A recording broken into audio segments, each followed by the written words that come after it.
أعوذ بالله من الشيطان الرجيم بسم الله الرحمن الرحيم يا أيها الناس قد جاءكم برهان من ربكم وأنزلنا إليكم نورا مبينا اعوذ باللہ من الشیطان الرجیم بسم اللہ الرحمن الرحیم اللہم صلی علی سیدنا محمد وعلی آل سیدنا محمد بعدد کل ذرۃ مئۃ الف مرتين سورہ آل عمران آیت نمبر 192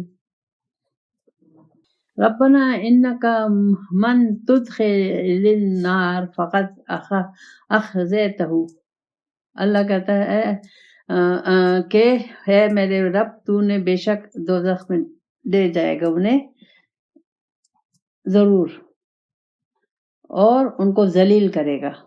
وما للظالمین من انصار، ظالموں کا کوئی دوست مددگار نہیں ہے۔ اچھا، اب اس کو سمجھنا ہے، ایک تو نان مسلم ہے اور ایک مسلمان ہے۔ اب یہاں لفظ استعمال ہوا اخذیتہ، اس کو ہمیں دیکھنا ہے کہ یہ رسوائی، اب رسوائی کس کی ہوگی؟ ہمیں اب یہ دیکھنا ہے کہ یہاں اللہ کہا جا رہا ہے کہ اللہ کا نافرمان ضرور دوزخ میں جائے گا اور اسے رسوائی حاصل ہوگی۔ اب اگر ہم کہیں کہ بھائی کفار کو یا یہود اور نصارہ کو رسوائی ہوگی تو وہ تو مانتے ہی نہیں ہے، تو انہیں کیسے رسوائی ہوگی؟ وہ تو آلریڈی دوزخی ہیں۔ اصل رسوائی ہماری ہے، مسلمان کی ہے۔ کیوں؟ کہ ہم نے کلمہ پڑھا ہوا ہے، ہم اللہ کو مانتے ہیں، ہم رسول پاک صلی اللہ علیہ وسلم کو مانتے ہیں، اس کے باوجود ہم قرآن و سنت کے مطابق زندگی نہیں گزار رہے، یہ سوچنے کی بات ہے، نہیں گزار رہے، تو اللہ تعالیٰ ہمیں کیا جنت میں ڈالے گا؟ نہیں، ہمیں دوزخ میں ڈالے گا۔ اچھا، اب جب جو دوزخ میں ڈالے گا تو وہ جو ہمارا پڑوسی ایک کافر تھا، یہودی تھا، نصاری تھا، جو بھی تھا، وہ جب ہمیں وہاں دوزخ میں دیکھے گا تو وہ ہم سے پوچھے گا بھائی یہ کیا بات ہے؟ چلو ہم تو نہیں مانتے تھے اللہ رسول پاک صلی اللہ علیہ وسلم کو، اور اللہ کو بھی ویسے نہیں مانتے تھے، تم تو مانتے تھے اللہ کو اور رسول پاک صلی اللہ علیہ وسلم کو، تم تو مسلمان تھے، تم نے تو نمازیں پڑھی، تم تو حج کیے، سب کیا، اب یہاں تم میرے ساتھ کیوں ہو؟ یہ ہے وہ رسوائی۔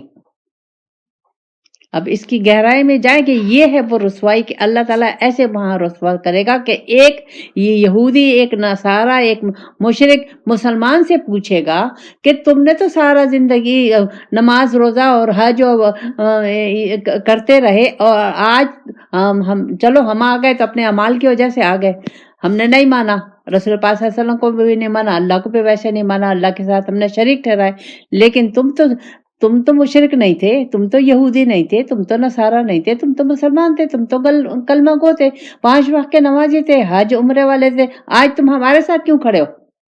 یہ ہے وہ رسوائی، یہ یاد رکھیں، یہ وہ رسوائی ہے کہ اس دن اس طریقے سے اللہ تعالیٰ مسلمانوں کو رسوا کرے گا۔ وما للظالمین من انصار، اللہ وہاں ظالموں کا کوئی مددگار نہیں ہوگا۔ اب یہ بھی اس کو بھی ہمیں دیکھنا ہے کہ ظالم کون ہے۔ یہاں ظالم کا کیا مطلب ہے؟ ہم نے تو یہاں کسی پہ ظلم نہیں کیا، کسی کو قتل نہیں کیا، اور اللہ کہہ رہا ہے کہ ظالموں کا کوئی مددگار نہیں ہے۔ تو اس کو ہمیں سمجھنا ہے کہ ہم اپنے اوپر ظلم کر رہے ہیں۔ کیسے؟ اس لیے کہ ہر کائنات کی ہر چیز اللہ تعالیٰ نے ایک مقصد کے تحت پیدا کی ہے، وہ ہر چیز ایک مقصد کے تحت پیدا ہوئی ہے، اور وہ اپنی ڈیوٹی دے رہی ہے، وہ اپنی ذمہ داریاں پوری کر رہے ہیں، اور وہ سارا مقصد جو کائنات کو پیدا کرنے کا ہے، ہوا ہے، آکسیجن ہے، ہائیڈروجن ہے، چرند پرند ہے، آسمان ہے، سورج ہے، ستارے ہیں، پانی، کائنات بے شمار ہے، اللہ کی نعمتیں نہیں گن سکتے۔ وہ سب کس کے لیے ہیں؟ اللہ تعالیٰ نے بنائی ہے انسان کے لیے، کس کو فائدہ دے رہی ہے؟ انسان کو فائدہ دے رہی ہے۔ اب جب ساری کائنات ایک مقصد کے تحت بنائی گئی ہے، وہ اپنا مقصد پورا کر رہے ہیں، تو کیا انسان کو اللہ تعالیٰ نے بے مقصد کے پیدا کر دیا؟ ایک بیکار کام کر دیا اللہ تعالیٰ نے، ایک فضول کام کر دیا؟ کیا انسان کا کوئی مقصد نہیں ہے؟ تو ہمیں چاہیے کہ ہم، اللہ تعالیٰ نے انسان کو پیدا کیا ہے ایک مقصد کے تحت، اور اس انسان کا مقصد ہے اللہ کی پہچان۔ تو اللہ تعالیٰ نے مجھے اس پہچان کے لیے مجھے عقل دی ہے، شعور دیا ہے، مجھے پھر اللہ تعالیٰ نے ہدایت کا راستہ بتایا ہے، ہدایت کا ذریعہ بھی دیا ہے، کیا؟ قرآن اور رسول پاک صلی اللہ علیہ وسلم، کیونکہ اللہ نے کہا کہ ہدایت میری ذمہ داری ہے۔ تو اللہ تعالیٰ نے مجھے دنیا میں بھیج کے کہا کہ تم جاؤ، میں میری طرف سے تمہیں ہدایت آئے گی۔ اب ہدایت اللہ نے مجھے بھیجا ہے پیغمبروں کے ذریعے، رسول پاک صلی اللہ علیہ وسلم کے ذریعے، قرآن میں۔ تو ہدایت کائے کے لیے ہے؟ ہدایت وہ سیدھے راستے کے لیے ہے، ہدایت وہ اللہ اور رسول کو پہچاننے کے لیے، اللہ اور رسول تک پہنچنے کے لیے۔ جب تک اگر میں نے نہیں لیا تو میں تو پھر ہدایت یافتہ نہیں ہوں، اور اگر میں نے لیا بھی ہے، اپنی مرضی سے لیا ہے، تو جب بھی میں ناکام ہوں، جب بھی میں ناکام ایسی شکل میں ہوں کہ میں اللہ کو تو جانا نہیں، اللہ کو پہچانا نہیں، اللہ کی مرضی کو اپنی مرضی سے کر رہی ہوں۔ جو جہاں مجھے سہولت ہے اس طریقے سے میں حدیث کو، قرآن کو لے لیتی ہوں، جہاں مجھے مشکل ہوتا ہے میں وہاں اس کو چھوڑ دیتی ہوں، تو پھر تو میں تو ڈبل نقصان میں ہو گئی، کیونکہ میں تو منافق ہو گئی، اور پھر مجھے تو اللہ تعالیٰ دوزخ کے گڑھے میں ڈالے گا۔ تو اب ہمیں اپنے اوپر، جب میرا مقصد ہے اللہ، اور میں نے اس مقصد کے تحت کام نہیں کیا، اس مقصد کو پہچانا نہیں، اور میں یہ دنیا اللہ تعالیٰ نے مجھے آخرت کے لیے دی ہے، یہاں میں جو فصل بوؤں گی وہ میں آخرت میں کاٹوں گی۔ اگر یہاں میں نے اللہ کی رضا، اللہ کی اطاعت اور بندگی میں زندگی گزاری، تو وہاں مجھے جنت اور اللہ کا دیدار ملے گا۔ اگر میں نے اس کی نافرمانی میں زندگی گزاری، اپنی مرضی سے میں دین اسلام پر چلتی رہی، اپنی مرضی سے میں روزے اور حج عمرے اور سب کچھ کرتی رہی، اس میں نے اللہ کو پہچان کے نہیں کیا، اللہ کی مرضی کو جان کے نہیں کیا۔ یہ نقطہ میں لفظ میں بار بار کہتی ہوں کہ اللہ کو جانو، اللہ کی مرضی کو جانو۔ مجھے اپنی مرضی چھوڑنی ہوگی، مجھے اللہ کی مرضی لینی ہوگی۔ جب میں اللہ کی مرضی لوں گی تو پھر میں وہ اعمال کروں گی جس سے اللہ راضی ہوگا، جس سے میری قبر جنت کا نمونہ بنے گی، جس سے مجھے قیامت کے دن جنت الفردوس میں اللہ کا دیدار حاصل ہوگا۔ اس وقت مسلمان جو ہے وہ دوزخ کے گڑھے کے لیے سب تیار ہے۔ ہم جو عمل کر رہے ہیں، جو زندگی گزار رہے ہیں، وہ ہم قیامت میں دوزخ کی شکل میں ہم لیں گے، چاہے وہ نماز ہے، چاہے روزے ہیں، چاہے حج ہیں، چاہے عمرے ہیں۔ کیوں کہ اس میں ہمارا نفس شامل ہے، اس میں ہماری خواہشات شامل ہیں، اس میں ہم اپنی مرضی شامل ہے۔ جب تک میں اپنی مرضی نہیں چھوڑوں گی، مرضی کیوں چھوڑوں گی؟ اس لیے کہ اللہ نے مجھے اپنے لیے پیدا کیا ہے، مجھے اللہ تعالیٰ نے اختیار دیا ہے، اب زبردستی نہیں ہے، اختیار دیا ہے، لیکن اختیار دینے کے بعد اللہ تعالیٰ نے مجھے راستہ بھی دکھا دیا کہ صراط المستقیم پہ میں ہوں۔ ایک میرا راستہ ہے، ایک تمہارے اللہ اور انسان کے دشمن کا راستہ شیطان کا، اور وہ ہے نفس کے ذریعے سے۔ اب جب تک میں اپنے نفس کی اپنی مرضی نہیں چھوڑوں گی، میں اللہ کا راستہ کیسے لے سکتی ہوں؟ تو اب ہمیں سوچنا چاہیے کہ ہم اپنے نفس کے مطابق دین اسلام پہ چل رہے ہیں۔ مسلمانی جو ہماری مسلمانی ہے، کیا وہ اپنے نفس کے مطابق ہے کہ اللہ کو لے لیا؟ میں نے اپنے نفس کو چھوڑ دیا، اپنے نفس پہ پیر رکھا اور اپنے خواہشات پہ پیر رکھا، اور میں نے اللہ کی مرضی کو لی۔ پوری زندگی صبح سے شام تک ہر معاملے میں، ہر جگہ مجھے اللہ اور رسول کی حکم کے مطابق زندگی گزارنی ہے۔ اگر اس میں نے کہیں مانا کہیں نہیں مانا، تو اس کا انجام دوزخ کا گڑھا ہے۔ کیوں کہ اللہ تعالیٰ تو کہہ رہے پورے کے پورے اسلام کے ذریعے، اور مجھے اللہ تعالیٰ نے پیدا ہی اپنے دیدار کے لیے کیا ہے، مجھے اللہ تعالیٰ نے پیدا ہی جنت الفردوس کے لیے کیا ہے۔ اس جنت سے نکال کے مجھے اللہ تعالیٰ نے دوزخ میں نہیں بھیجا، مجھے اس دنیا میں بھیجا ہے کہ ایسے اعمال کرو کہ تمہیں جنت الفردوس مل جائے، اور جنت الفردوس میں کون ہے؟ اللہ کا دیدار۔ تو اب ہمیں سوچنا چاہیے کہ میں اپنی زندگی ضائع کر رہی ہوں، اپنا ایک ایک لمحہ ضائع کر رہی ہوں، اپنے نماز، روزہ، حج، عمرے، خیر خیرات سب ضائع کر رہی ہوں۔ میں کیوں ضائع کر رہی ہوں؟ تو ہمیں یہ سوچنا کہ کیوں ضائع کروں، وجہ کیا ہے کہ یہ میری ہر چیز اللہ تعالیٰ دھول کی طرح اڑا دے گا. یہ تمام میری محنتیں، یہ تمام میری حقوق العباد جو میں لوگوں کی خدمت، شوہر کی خدمت، بچوں کی خدمت، اس کی خدمت، سب اللہ تعالیٰ میرا ضائع کر دے گا. کیوں؟ یہ سمجھنا چاہیے. اگر میں نے نہیں سمجھی تو اس کا مطلب یہ ہے میں نے اپنے اوپر ظلم کیا. اور جو اپنے اوپر ظلم کیا، یعنی جس مقصد کے لیے مجھے پیدا کیا گیا اور وہ مقصد میں نے پورا نہیں کیا، تو میں نے اپنے اوپر ظلم کیا. اور جو ظالم ہوگا، جو اپنے پہ ظلم کرے گا، اس کا کوئی مددگار نہیں ہے. تو یہ اگر مدد ہمیں اللہ کی مدد چاہیے، رسول پاک صلی اللہ علیہ وسلم کی مدد چاہیے، تو مجھے اس دنیا سے مدد لینی ہوگی، اس دنیا کے ذریعے مدد حاصل کرنی ہوگی. مجھے یہ زندگی اپنی مرضی سے گزارنی ہی نہیں ہے. مجھے اللہ تعالیٰ کو پسند ہی نہیں ہے.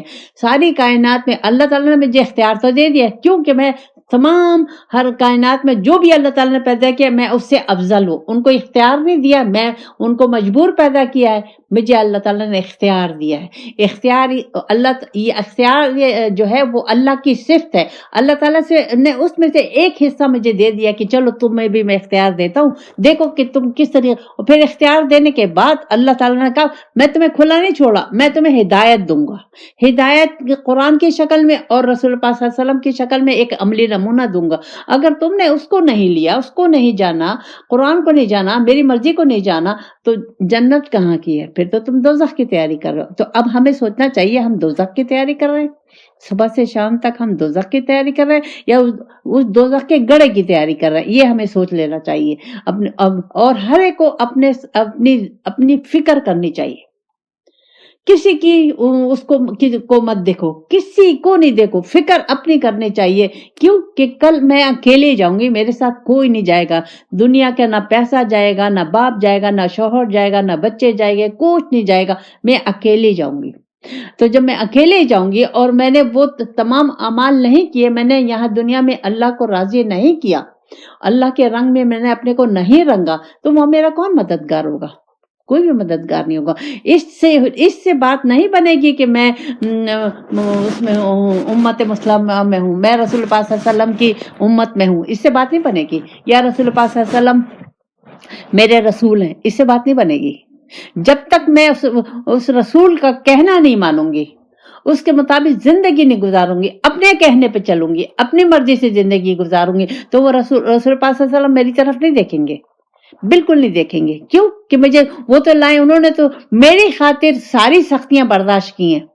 قرآن پہ انہوں نے عمل کر کے دکھایا ہے میری وجہ سے. حالانکہ ان کو تو ضرورت نہیں تھی، وہ تو پاک صاف تھے. ان کو یہ قرآن پہ جو عمل کیا ہے، اللہ تعالیٰ نے جو قرآن میں دلیل دیا وہ میرے لیے دیا، وہ رسول پاک صلی اللہ علیہ وسلم کے لیے نہیں تھا. تو انہوں نے مجھے عمل کر کے دکھایا کہ دیکھو اس کو حاصل، قرآن پہ عمل کرنے کے لیے تم پہ یہ تکلیفیں آئیں گی، یہ مشکلات آئیں گی. کیونکہ اللہ کا راستہ تو فری میں نہیں ہے، جنت تو فری میں نہیں ہے، دوزخ فری میں، جنت فری میں نہیں ہے. اس کے لیے آپ کو نفس کا مجاہدہ کرنا ہے. اس کو لیے تو اللہ کہہ رہا ہے میں تمہاری جانوں کا بھی قربانی چاہیے مجھے، اور تمہارے مالوں کی قربانی بھی چاہیے، ہر چیز کی تمہاری قربانی چاہیے. تو اب مجھے سوچنا ہے کہ کس طریقے سے میں کیسے لوں، میں اس زندگی کو کیسے لوں، میں اپنے ہاتھ، کان، زبان، اپنی آنکھیں، اپنے یہ ہاتھ پیر کیسے استعمال کروں کہ مجھے رب کی رضا مل جائے، مجھے اس دنیا میں رب سے میری ملاقات ہو جائے، رب کے رنگ میں رنگ جاؤ. میرے رب نے مجھے خلیفہ بنایا ہے، میں تو اس قابل ہوئی نہیں کہ میں اس کی خلیفہ بنوں. ہر انسان جو بھی کوشش کرے گا، یقین کرے وہ ولی بن سکتا ہے.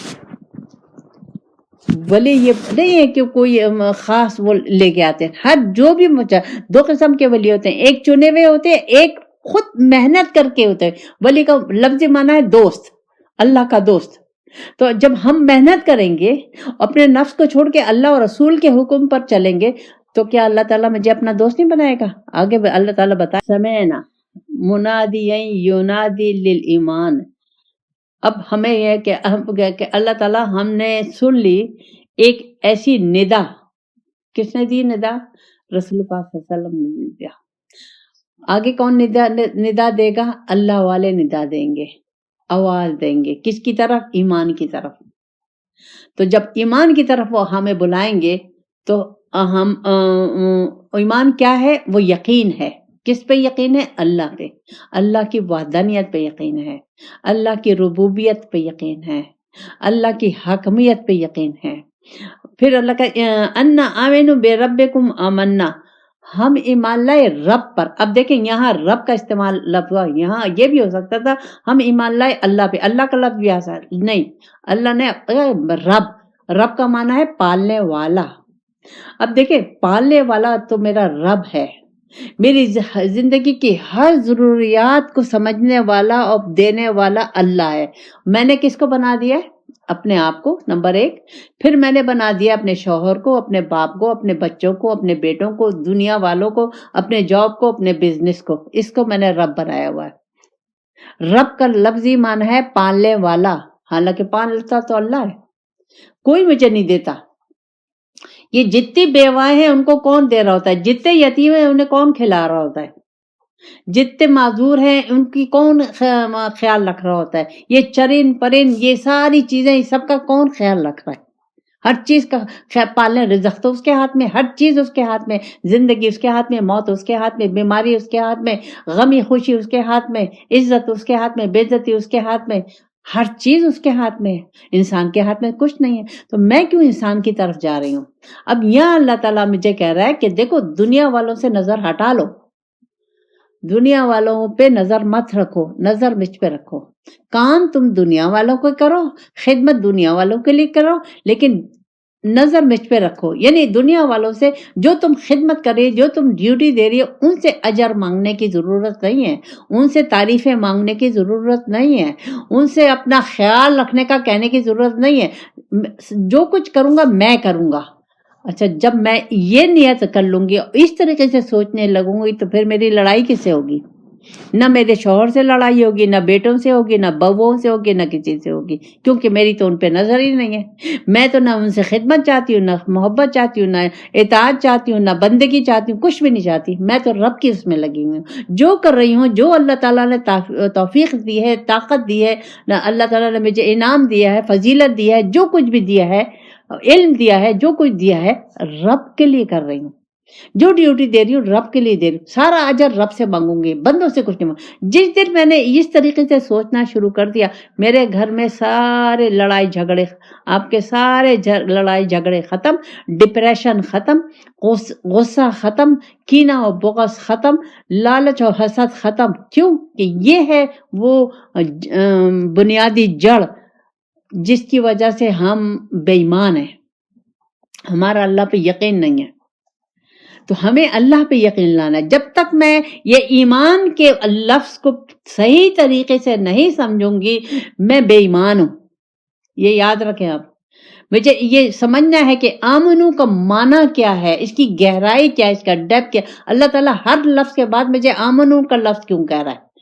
اس کا مطلب یہ ہے کہ ہم سمجھ نہیں رہے. ہم تو کہتے ہیں ہم نے کلمہ پڑھ لیا، آمنو ہو گئے، مسلمان ہو گئے، آمنو ہو گئے. نہ، سوال ہی نہیں پیدا ہوتا. وہ یقین آپ کو لانا ہے اللہ کی ذات پہ، سب کچھ یقین محکم عمل پہرم. اس طریقے سے ہم جب اس یا راستے پہ، اللہ کے اس راستے پہ چلنے لگیں گے تو وہ یقین آنا شروع ہو جائے گا. جب میں ادھر ادھر نہیں دیکھوں گی، ہر طرف سے میں آنکھیں بند کر لوں گی، ہر طرف سے میں لوگوں کی توجہ سے اپنے کو بے نیاز کر لوں گی، ہر طرف سے میں اپنے لوگوں کی طرف سے خدمت اور تعریفیں اس کی سب ختم کر دوں گی، تو پھر مجھے سمجھ میں آئے گا کہ اصل کون ہے. ایمان اللہ ہی ہے، ہمیں ہر نعمت دینے والا، زندگی دینے والا، محبت دینے والا، تعریفیں دینے والا، عزت دینے والا، زندگی موت دینے والا. کس کے پاس جائیں گے؟ اللہ کے پاس. تو اللہ کہتا ہے آمنا. جب تم اس طریقے سے سمجھو گے نا، مجھے رب کہہ رہا ہے، تو پھر ہو گیا تمہارا ایمان مکمل، یعنی تم نے ایمان لے آئے. یہ دیکھیں، یہ نقطے کو دیکھیں آپ لوگ. اللہ کہتا ہے ان آمنو بے ربکم، جو ایمان لے آئے رب پر، جس طرح اللہ نے کیا حق ہے، تو آمنا، اسے ایمان کی دولت حاصل کر لی. اب وہ اللہ سے دعا کیا مانگتا ہے آگے؟ اللہ تعالیٰ مجھے طریقہ سکھا رہا ہے. ربنا فاغفر لنا ذنوبنا، اے اللہ میرے گناہوں کو معاف کر دے. اب انسان تو غلطی کا پتلا ہے، یہ نہیں کہہ سکتا کہ انسان اگر عبادت گزار ہے یا اللہ کی نیت بنا لی ہے یا مقصد زندگی بنا لیا تو اس سے گناہ، اس سے لرزشیں نہیں ہوں گی، اس سے کوئی خطا نہیں ہوگی. یہ نہیں ہو سکتا.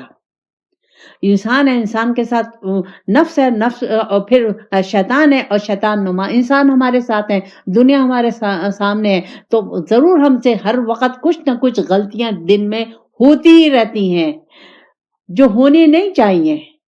کیونکہ میں نے رب کو جو مان لیا ہے، میں نے اللہ پہ یقین لے آئی ہوں، تو پھر بھی میری غلطیاں ہوتی رہتی ہیں تو میں اللہ سے معافی مانگتی. میں کمزور ہوں تو میں رب سے معافی، اے میرے رب مجھے معاف کر دے، میرے گناہوں کو معاف کر دے. وَكَفِّرْ عَنَّا سَيِّئَاتِنَا وَتَوَفَّنَا مَعَ الْأَبْرَارِ، اور مجھے میری نیستی ختم کر دے، یعنی مجھ پہ جو نحوست چھائی ہوئی ہے وہ ختم کر دے، مجھ پہ جو غریبی کی نحوست چھائی ہوئی ہے وہ ختم کر دے، مجھ پہ جو دنیا کی محبت کی نحوست چھائی ہوئی ہے اللہ تعالیٰ وہ بھی ختم کر دے. اب میں اللہ سے یہ دعا مانگ رہی ہوں، اور میرا خاتمہ اچھے لوگوں میں کرو. اچھے لوگ کون ہیں؟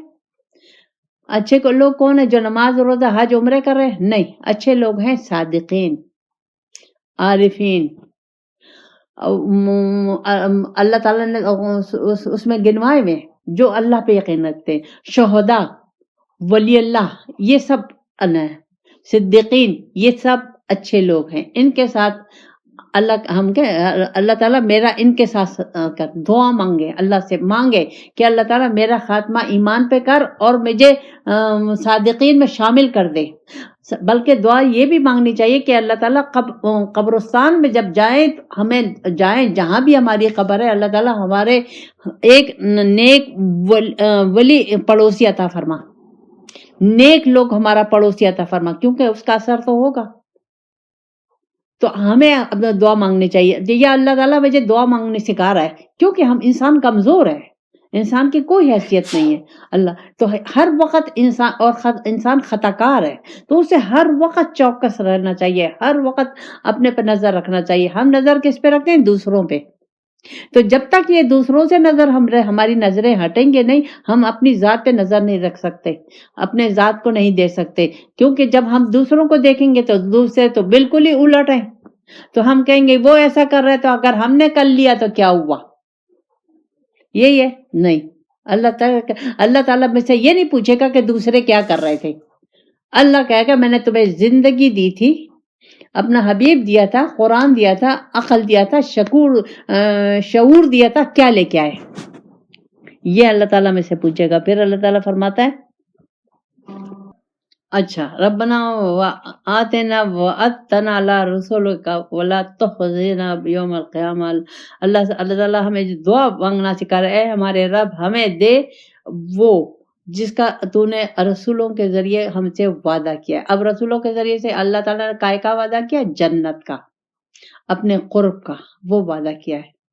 اور قیامت کے دن ہمیں رسوا نہ کرنا. تو یہ تو اب ہمارے ہاتھ میں ہے کہ ہم رسوا ہوتے ہیں کہ نہیں ہوتے. اللہ رسول تو آ گئے، انہوں نے تو ہمیں ہدایات دے دی، انہوں نے تو ہمیں سمجھا دیا، انہوں نے تو عمل کر کے دکھا دیا. اگر ہم اس طرف لینا نہیں چاہ رہے، زبردستی تو ہے نہیں، خواہش نہیں ہماری، زبردستی تو ہے نہیں. جب تک ہم طلب نہیں کریں گے، اس کے لیے جستجو نہیں کریں گے، اس کے لیے مجاہدہ نہیں کریں گے، فری میں اللہ نہیں ملے گا، فری میں جنت نہیں ملے گی. اس کے لیے محنت کرنی ہے، تن دھن لگانا ہے، ہر وقت 24 گھنٹے اس کے لیے اللہ کے لیے لگانے. 24 گھنٹے، یہ یاد رکھیں، 24 گھنٹے. تو اب آپ کہیں گے کہ 24 گھنٹے میں اللہ اللہ کرتی ہوں، یہ کس نے کہا؟ یہ تو میں نے نہیں کہا. 24 گھنٹے اللہ اللہ کرنے کی بجائے ہمیں چاہیے کہ ہم نظر رکھیں اللہ کی رضا پہ، اللہ کی خوشنودی پہ، اس پہ نظر رکھیں کہ کیسے اللہ تعالیٰ کو میں راضی کروں گی. جو میں کام کر رہی ہوں کیا اس میں رضا اللہ کی ہے؟ جو میں بات کر رہی ہوں کیا اللہ اس سے ناراض تو نہیں ہو جائے گا؟ جو میں کھا رہی ہوں تو کیا اس سے اللہ وہ حلال ہے، اللہ کی رضا کے مطابق ہے؟ میں جو صبح سے شام تک زندگی گزار رہی ہوں کیا اس سے میرا رب راضی ہے، راضی ہو رہا ہے، میں راضی کر رہی ہوں؟ رسول پاک صلی اللہ علیہ وسلم راضی ہیں کیا؟ وہ قرآن و سنت کے مطابق ہے؟ قیامت کے دن میرے رسوا نہ کرنا، تو قیامت کے دن رسوا اللہ تو نہیں کرے گا، اللہ نے تو کہہ دیا کہ تم تو اپنے اوپر خود ظلم کرو، میں تو نہیں کر، میں تو ظالم نہیں ہوں، تم نے جو کمایا ہوگا اس کا پورا پورا حساب دیا جائے گا. یہ اللہ تعالیٰ جگہ جگہ کہہ چکا ہے کہ میں زیادتی نہیں کروں گا، تم نے جو کمایا ہے اسی کے مطابق تمہارا حساب کتاب بھی ہوگا اور وہی تمہیں دیا جائے گا.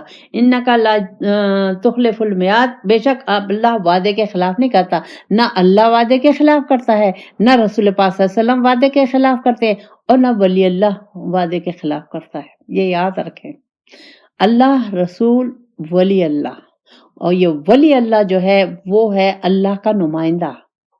یہ عام ملا، عام عالم، عام مفتی، عام یہ لوگ نہیں ہیں، وہ جنہوں نے اپنی زندگی اپنی میں ختم کر کے اللہ کی رضا لے لی ہو، وہ ولی اللہ. وہ آپ بھی بن سکتی ہیں، وہ آپ بھی، اللہ تعالیٰ نے تو ہر ایک کو اجازت دی ہے، کسی کو روکا تو نہیں ہے، کسی کو خاص چن کے تو نہیں چھوڑا ہوا. آپ کوشش کریں گی، محنت کریں گی، آپ بھی اللہ کی دوست بن سکتی ہیں. تو آپ اللہ کو جانیں گی، اللہ کو پہچانیں گی، اللہ کے رنگ میں اپنے کو رنگیں گی، اللہ کے تمام اللہ کی بندگی کریں گی تمام زندگی. کوئی بھی اپنے اللہ کے حکم کے خلاف کوئی کام نہیں کریں گی، سب کچھ سارے کام زندگی کے ہر مراحل میں ہر جگہ اللہ اور رسول کو سامنے رکھیں گی، تو آپ تو ولی اللہ ہیں. تو اب اور ولی اللہ بھی وعدے کے خلاف نہیں کرتا. جو ولی اللہ کے منہ سے نکلتا ہے وہ پورا ہوتا ہے. کیوں؟ وجہ کیا ہے؟ اس نقطے کو سمجھے. وہ کیا ہے؟ کیونکہ اس نے اپنی میں کو چھوڑ کے اللہ کو لے لیا ہے. اب اللہ کہتا ہے کہ جس نے مجھے لے لیا میں نے اس کو لے لیا. مومن کا دل جو ہے وہ اللہ کا عرش ہے. تو وہ مومن وہی ہے جس نے اپنے دل کو بالکل خالی کر کے اس میں اللہ کو سما دیا. ہر کام، ہر لحظہ وہ اللہ ہی پہ نظر رکھتا ہے، ہر وقت اللہ ہی کے پانے کی جستجو میں رہتا ہے. اب یہ دیکھیں، یہ ساری باتیں ہمارے لیے ہیں. ہم اگر یہ ایسا کریں گے تو ہم بھی ولی اللہ ہو سکتے ہیں. ہم بھی اگر ولی اللہ نہ ہو تو بندگی تو ہو جائے گی، کم از کم بندگی تو ہو جائے گی. چلے ہمیں ان رتبوں سے مطلب نہیں ہے، وہ اللہ کی مرضی، اللہ جہاں بھی کرے. لیکن یہ جب ہوتا ہے، جب انسان اس راستے پہ چلتا ہے تو پھر اسے پرواہ نہیں ہوتی کہ وہ اللہ تعالیٰ اسے کے ساتھ کیا سلوک کرے گا. کیوں؟ کہ اس کو وہ اطمینان قلب حاصل ہو جاتا ہے، وہ سکون حاصل ہو جاتا ہے، وہ اللہ کی محبت حاصل ہو جاتی ہے، وہ رسول پاک صلی اللہ علیہ وسلم کی محبت حاصل ہو جاتی ہے کہ وہ کسی چیز کے لیے پریشان نہیں ہوتا. اگر اللہ تعالیٰ اسے دوزخ میں ڈالے اور دوزخ میں چلا جائے گا، لیکن اللہ تعالیٰ دوزخ میں تو نہیں ڈالتا. ایک مثال کے طور پہ میں آپ سے کہہ رہی ہوں، حضرت ابراہیم علیہ السلام آگ تو جلاتی ہے، حضرت ابراہیم علیہ السلام کیوں نہیں جلے؟ وجہ کیا تھی؟ کیا آگ نے کام کرنا چھوڑ دیا تھا؟ نہیں، حکم الہی نہیں تھا. تو انہوں نے اپنے آپ کو اللہ کے رنگ میں رنگ لیا، جبھی تو نہیں چلے وہ. اچھا، پھر اللہ تعالیٰ فرماتا ہے نہیں، عمل ضائع نہیں ہوگا. کل انشاءاللہ تعالیٰ اس کو دوبارہ کریں گے. ربنا آتنا فی الدنیا حسنۃ وفی الآخرۃ حسنۃ وقنا عذاب النار.